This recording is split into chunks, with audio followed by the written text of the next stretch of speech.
right, y'all. It's another episode of Back That Radio Show. I am your host, Andres, and I'm here in, technically, I guess, what we consider this? College Park, East Point? Yep. College Park, Atlanta is still like on the cuff. Yeah, it's right on the cuff. Because I saw all the signs. I saw Hateville when I was driving in. Yep. And then I saw East Point. And then when I turned down the street, it says College Park. I was like, oh, okay, here we go. It's all one big melting pot, but the greater Atlanta area. Yeah. I am here with Miss Danielle Denice. Yes. Who has a very intimate salon. She is a Atlanta native. Yep. And former military. I am. Yep. And I wanted to get into that. I've been doing hair for over 15 years. Yeah. I read on your website where the inspiration, I guess, came while you was in Germany. Yeah, while I was stationed in Germany. So, correct.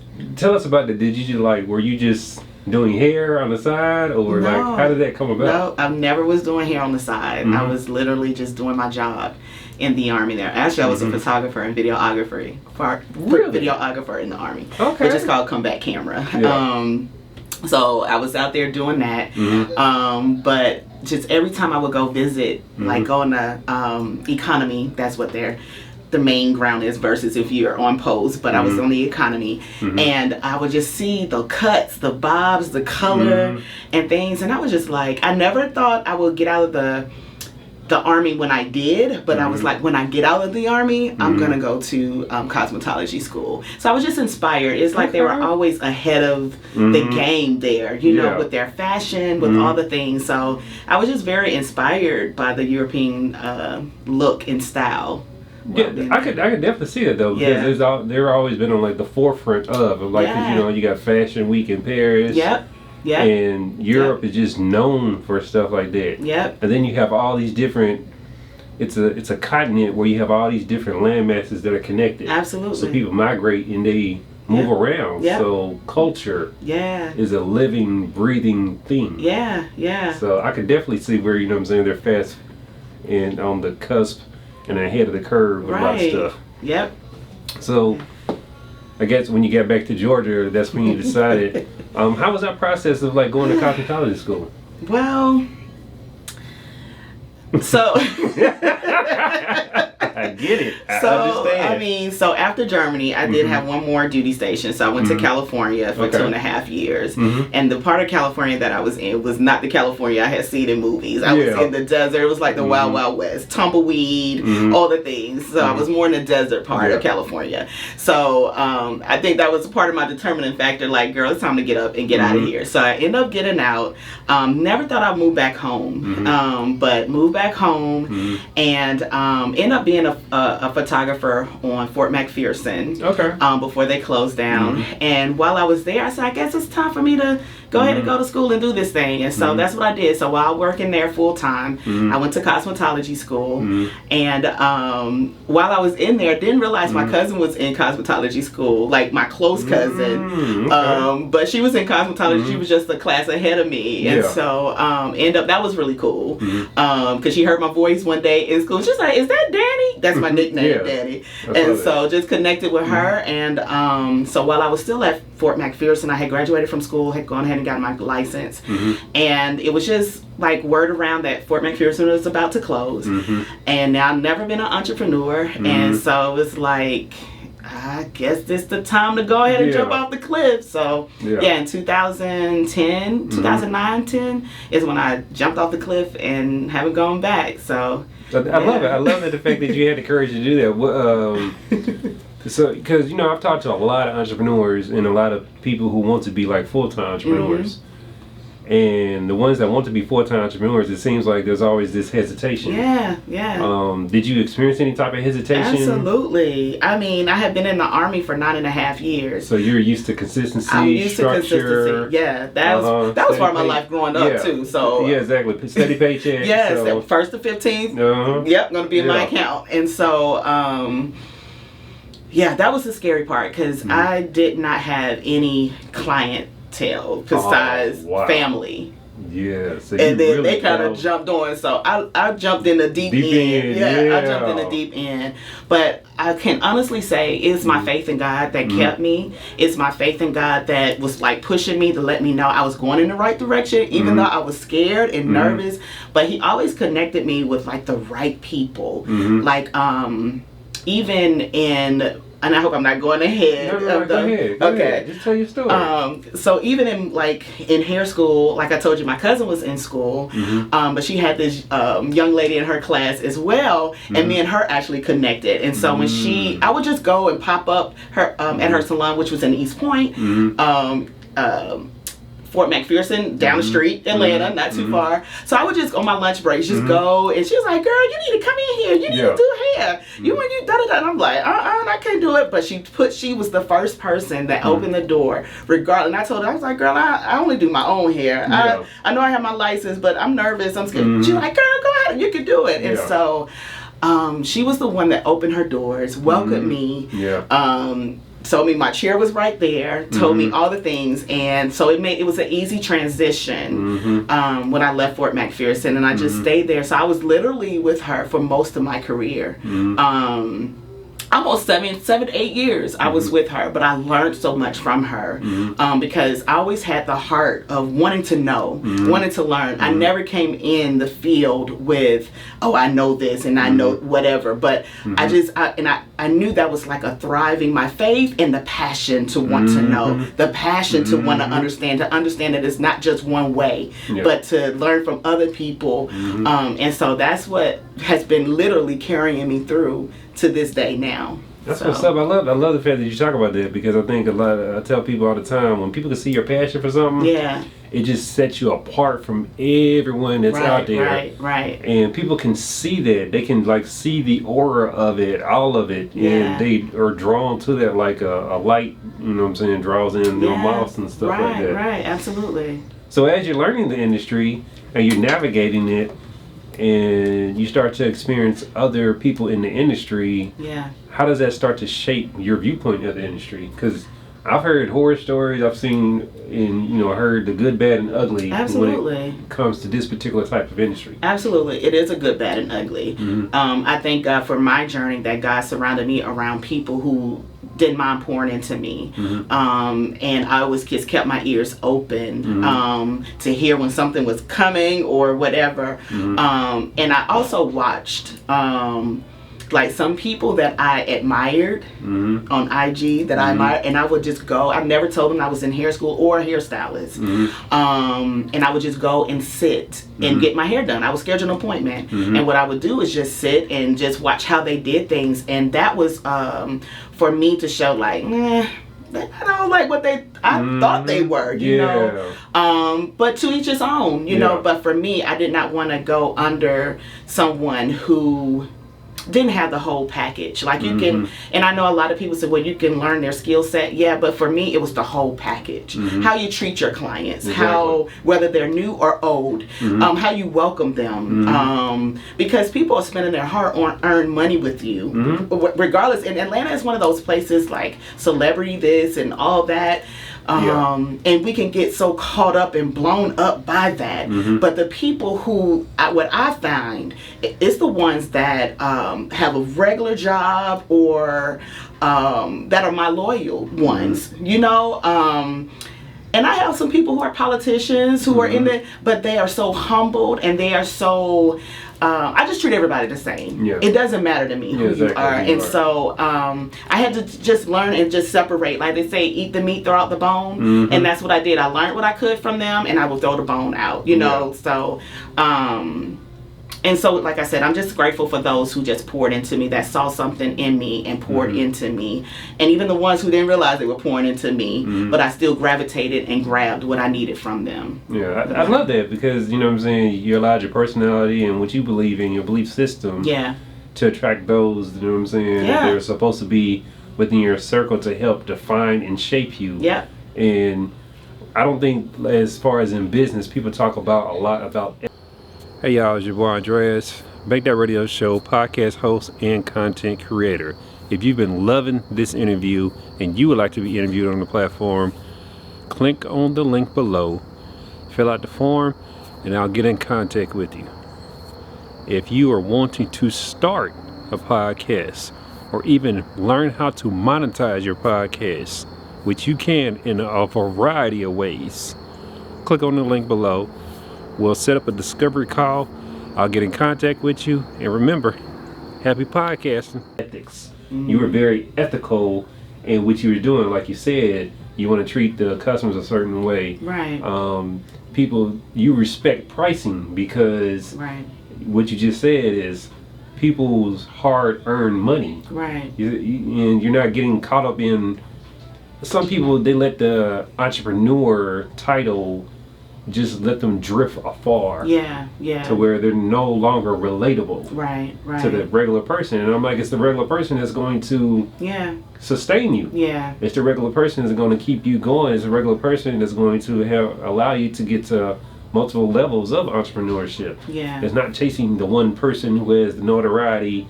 And there's so many horror stories where people use their celebrityness and take advantage of others. They do, absolutely. And I just love the fact that, you know what I'm saying, you consciously and intentionally navigated the space the way that you wanted to, and you kept those core values. As far as, you know, transitioning to other stuff, so we were talking about it a little bit, but I want to know, like, well, what were some of the common misconceptions that people, you know, thought about stylists as you're going through, and, you know what I'm saying, you're putting yourself out there, people are coming to you. What is the feedback that you're hearing? There are misconceptions that they had prior to, you know, getting in the chair. Well, a couple of things was that you can't be on time. Like you stack people up. You wait in the salon all day, and I wanted that to be not me. And so I literally schedule people. I time them. Now maybe 15 minutes off because we're human and things happen. But for the most part, I don't think clients need to be in here all day. So I thrive on having a client get in and out and service, but still also being personable. Because I've also heard that, you know, some stylists don't talk to their clients. It just, some clients feel like a number. And so I really listen to my clients, and I also put myself in the position. What do I want when I go into an establishment, or when I get my hair done? What do I want to feel? And I think sometimes in the Black culture, we just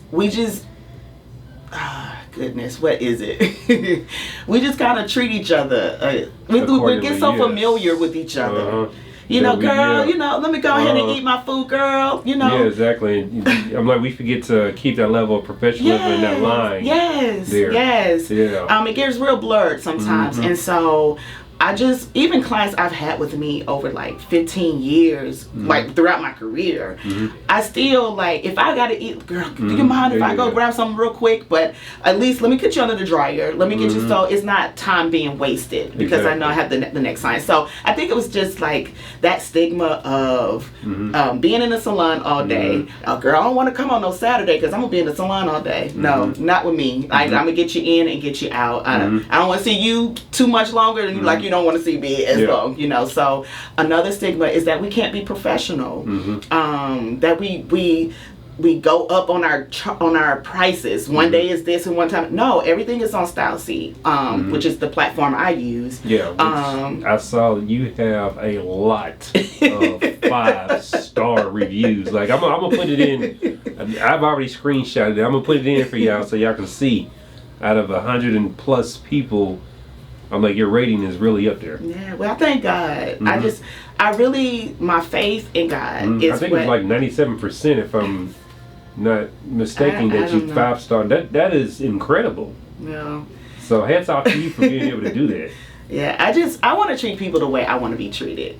I don't care how familiar. Now you do get a bonding relationship with people just over the years. But I had a client, another client that come yesterday, and they love this more intimate space. And so one of my younger client, the daughter, she was just like, it feels like a slumber party when we come in here, you know. But I'm still I want to be personable. I want to listen to people. I want to be present, because so many people are going through so much, and so I wanted this space to be like a sacred space for them. That's what I got when I walked in, like sanctuary type vibes. Yeah, that's what I want, and that's what God told me.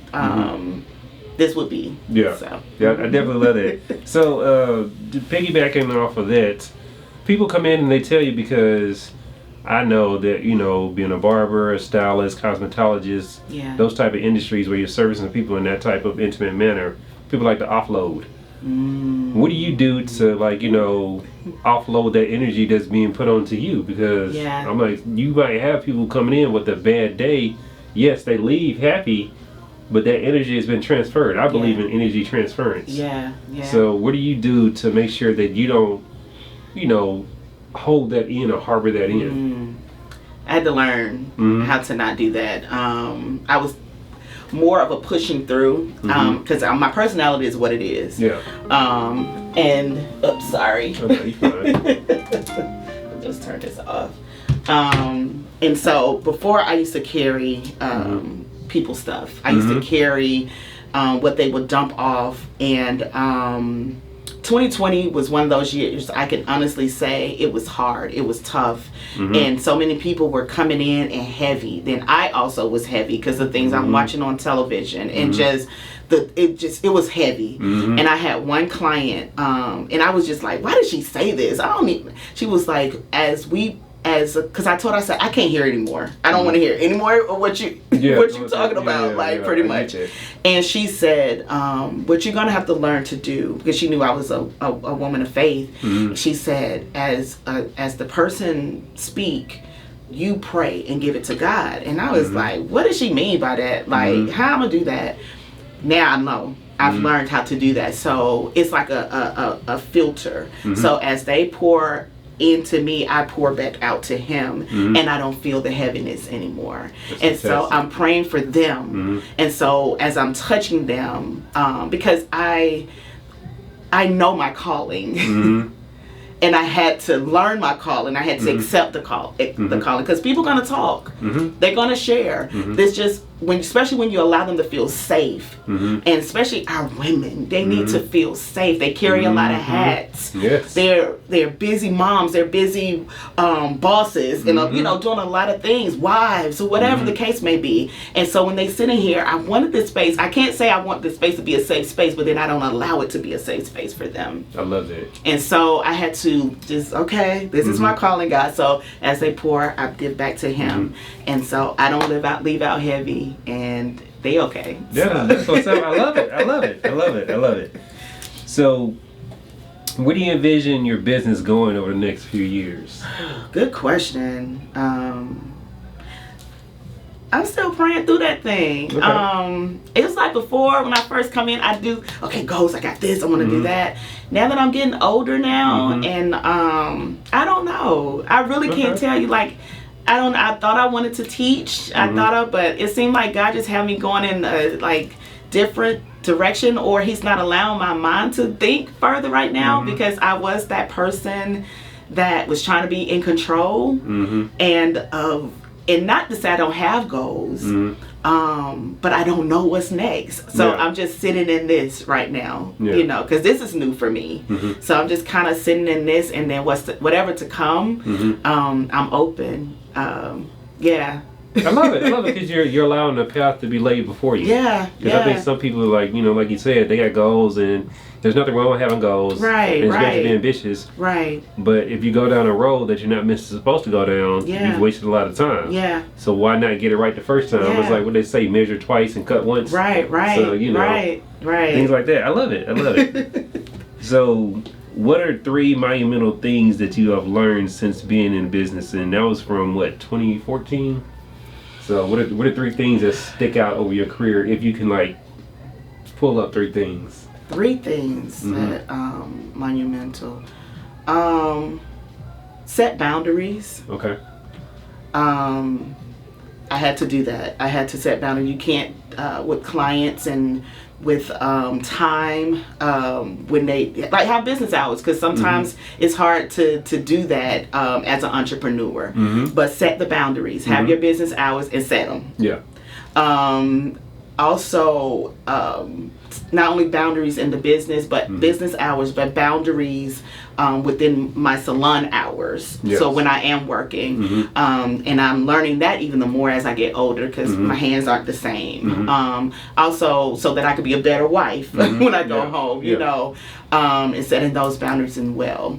What else have I learned? Finances, keeping things separate.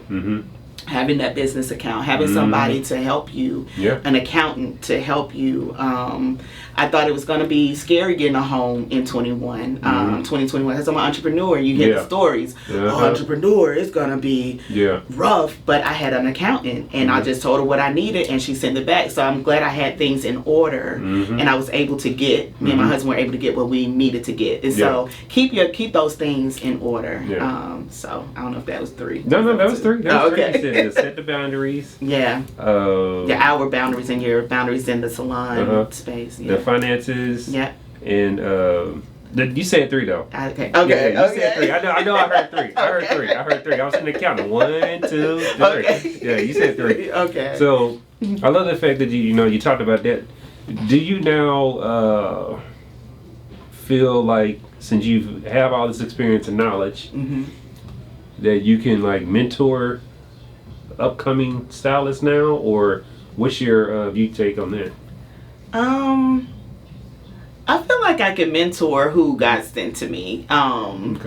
Because now I would tell you, the younger ones that are coming up, they're killing it as far as with their skill set, and they're killing it as far as they already feel like they're setting the boundaries. Like they already coming out the gate doing that.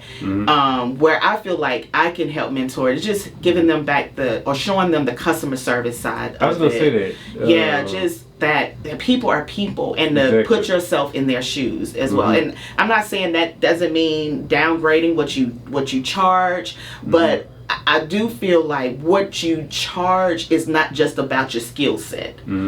What your worth is also how you treat people. And I think that's something that we're missing. So if anything, I would like to just share that perspective with the younger up and coming stylists right now. Okay.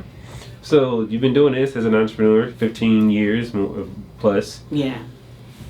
What's the lens that other people see you through? Because entrepreneurship 15 years ago was looked upon like, we don't know what that is, and that's taboo and blah blah blah. Now it's looked upon like, okay, bossing up, stuff like that. But some people, when they see you chase your goals or pursue, and you start to, you can't hide success, right? Because you're living it every day. Like you get to wake up and come do something that you love. 95% of people can't say that. Right? So in that regard, you're successful no matter what financial plateau that you're at. I don't even look at the financial aspect as a part of success. I look at what you're doing. You get to wake up and do what you want, do what you love to do. Everybody can't say that, do that. So people start to look at people a little funny. Absolutely. So how have people been perceiving you within your circles and outside your immediate circle and stuff? Do people give you that like respect? Do fellow colleagues or industry peers respect and stuff like that, or do people like give you mixed reviews? How do they do that? I feel like I get respect from people that are around me. A lot of times people just think, well, you can do what you want to do. You can set your own hours and times, in that perspective. But I still go by the schedule. I still have a schedule, But for the most part, I feel like people respect where I am and who I am and what I do. So I don't feel any, and if they don't, I don't know it. What I'm saying? They haven't shared it. Exactly, because they ain't said that. They ain't said that to me. But for the most part, those who are, I feel like they respect me in what I do. Probably took a minute for my mom and dad, but I think they see that this is it. This is what I'm doing now, and so. So were you the first one in the family to go off and venture into entrepreneurship and stand strong in that, where you became successful? Yes. Yeah, you're the blueprint for everybody else in the family. Yes, yeah. And, you know, of course it takes a while for people to see that. Yeah. Because, you know, no one understands entrepreneurship besides other full-time entrepreneurs. Right, absolutely. I'm sure those are the best conversations that you have. Yeah, yeah. And you can talk to everything. You can talk about everything, every aspect, and they get it. Yes. They don't sit there and downplay anything. Right. From what I've experienced, most entrepreneurs who are in it, like I said, for their livelihood, they'll tell you to go out and try new things. They won't be like, oh, nah, don't do that. They'll tell you to go do it because we know that through experience, you don't know what's going to work. Right. You don't know what's going to work. Right. No one has the key to what's going to work. So you have to try stuff to figure out what worked and what didn't work. And if it didn't work, you just tweak it. That's it. That's it. Yeah. Yes, absolutely. All right, so has there been any particular style that has made a comeback over the years? And if so, is there a new rendition on it or? Well, finger waves. Okay. Like that, I don't think they're ever going away. I really don't. I don't think finger waves. Finger waves are staying. Finger waves are staying. If you want the big wave, you want waves with curls. Yeah. That's something that's so classic, and I feel like it's so versatile that you can do. Now they're getting back into some of the older styles that was like in the 90s. Yeah. I don't do so much of those. But I do focus on healthy hair, which I feel like should be straight across the line regardless. I saw that on your website. Now I'm glad that you brought that up. Yeah. I think that's one thing, because I used to talk to other stylists, and you know, some people have hair where, you know what I'm saying, it takes a long time to grow. Right. But the way that they're treating it isn't in a manner where it's going to stimulate it. Right, absolutely. And their stylist wasn't giving them that type of knowledge, because y'all go to school for this. Yeah. Y'all are the experts. That's, you know what I'm saying? You're going to someone and paying them because that's what they chose to center their life around, so they have way more knowledge than the average person. Right. So I love that you focus on that. Yeah, yeah. What are some styles that, you know, you like to do? I love my pixie girls. Okay. I do, because I'm a short hair girl myself, and that's actually what brought me into the industry. Okay. So like literally 90% of my clients were short hair when I first started. Now it's kind of like a little balance. I do silk press and short hair, but my pixie, and I love my silk press girls too. I do. Y'all just be having a lot of hair sometimes, you know, and which is good. It's good. I want you to have good, beautiful, healthy hair. But it's just something about my short hair girls. It's just a little sassiness to it, and I can just curl it up and do what I do, and I have fun with it. So yeah. That's what's up with it. So let's see. I was looking on your website, and I love the fact that you're open. Let me see if I can get this right. Tuesday, Wednesday, Thursday, Friday. Yep. I love the fact that you're off Saturday, Sunday, and Monday. Yep. That's by design?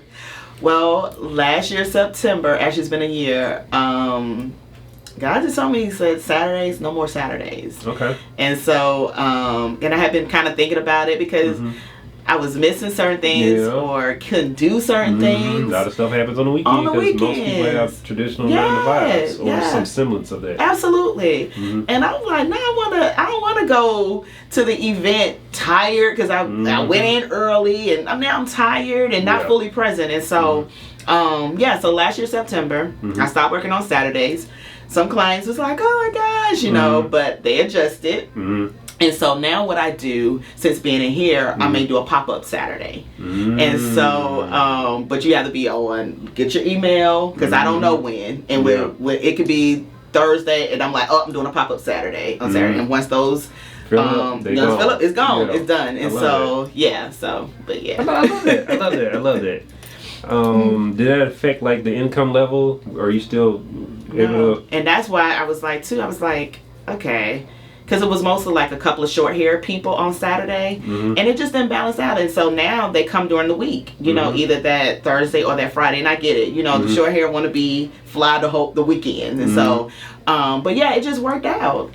So no, I feel like honestly by me opening up Tuesday, and having a little longer hour is like, it just, I don't see a difference in finances. I really don't. I love that. I love the fact you was able to get a higher quality of life. Yeah. You just swap around stuff. Right. Whoever dropped off. Yeah. And the people who stayed, and then the ones, you know what I'm saying, who came added on to that, and you was able to maintain what you were doing. Yeah. And like you said, have your weekends and have the option to come in on a Saturday. Yeah. And, you know, and do what you do for however long you want to, and still go out and enjoy the day. Yeah. I love it. I love it. I love it. I love it. I wish, you know, more people would look at stuff like that. Right. Let's see here.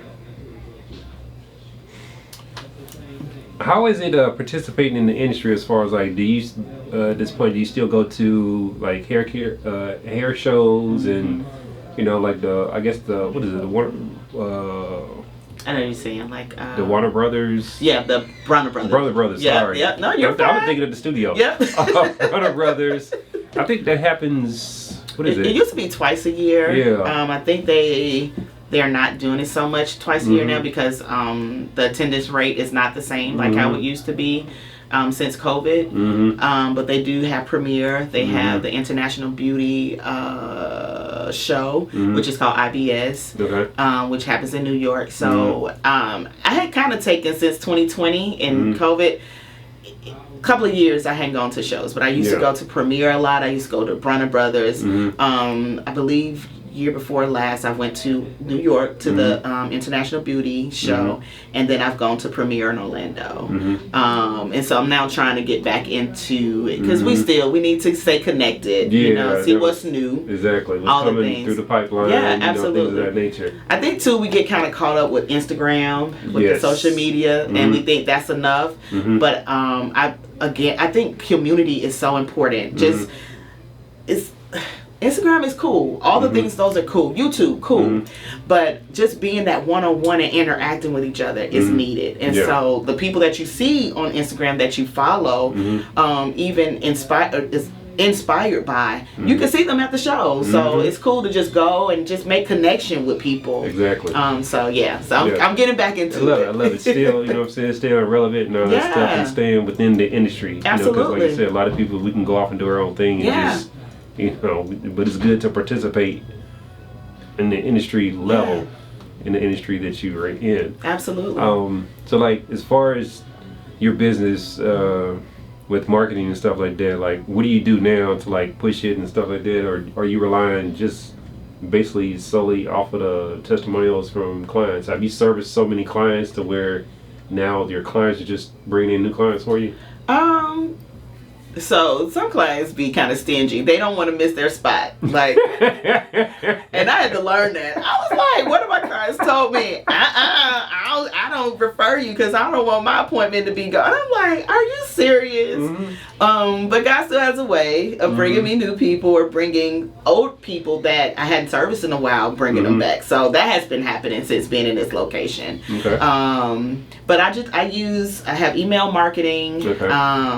And I do blast out to either anybody that's in my directory, or I can kind of break it down and do who, you know, like new people or whatever. I have IG, Instagram, Facebook, all the things, TikTok. And I think sometimes I need to hire somebody to help me with, because it's a lot doing that. It's a lot doing social media stuff. Yes. And I know they have platforms where you can schedule, and I try it, but I'm not that consistent with it. I'm not that consistent, but that's what I'm using right now. And then word of mouth.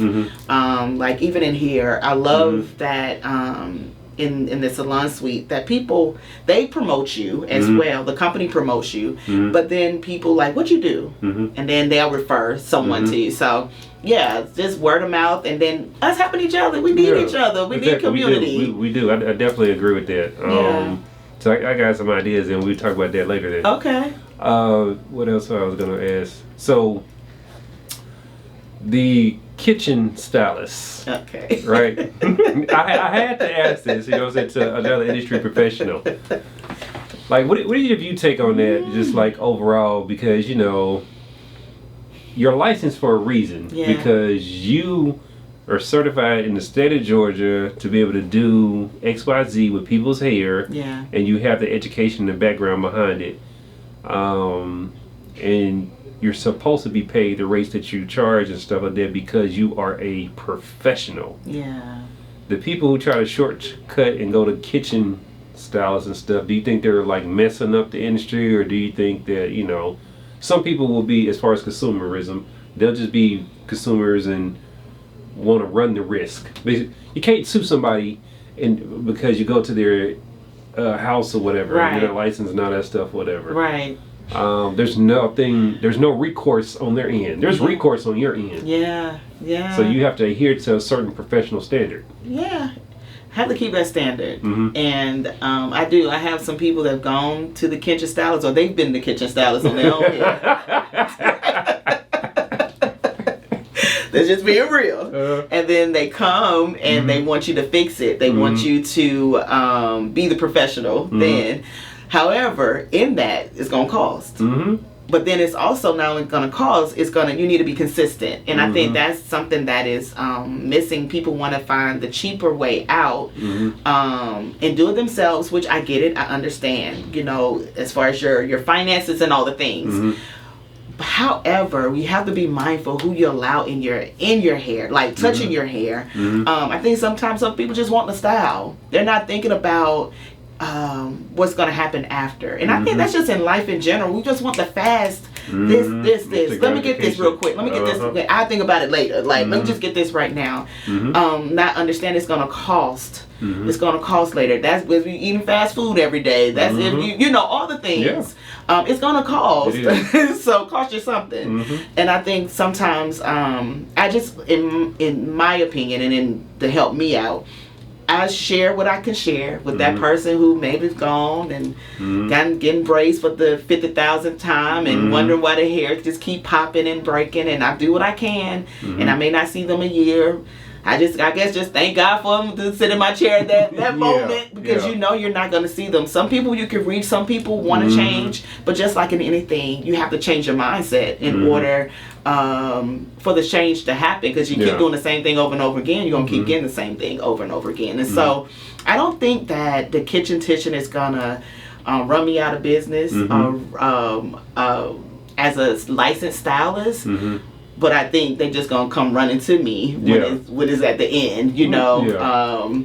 Which I say, just come now, just come. Let's salvage what we can now. Let's try to work on what we have now. But again, some people just don't want to be consistent in that. It just costs too much and all the things. So. Well, you know, again, when people say stuff like that to me, I'll be like, well, you get what you pay for. So if you want, again, you have the education. You have the experience to match the education. So now they're getting whatever you're charging. To me, I feel like it's a discount anyway, because you have so many years and the education coupled with that. I'm like, it's a bang for the buck or whatever. Because when they leave, their hair is going to be healthy. You're gonna teach them what they need to do to be able to keep up that look, and then as they consistently come to them, people gonna see. You know, the hair glowing and shining and stuff like that. So, but you know, I love that glowing. The hair glowing. I love it. Like I said, like, to me, when it's healthy hair, it's supposed to like glow and stuff like that. It does. You know? It's supposed to look like healthy hair. Exactly. So you know, but maybe that's just a marketer in me. But anyway. Because I do have a degree of business with a concentration in marketing, so you know. I love it. I love it. But I've enjoyed our conversation here. Thank you for allowing me to come into your space. Is there anything that I didn't touch on that you wanted to say? Nothing. I can't think of anything per se. I say this. I just say whoever is watching, whoever is the entrepreneur. I know money is important. I know the financial part of what you do is important, but without the passion, it will not last.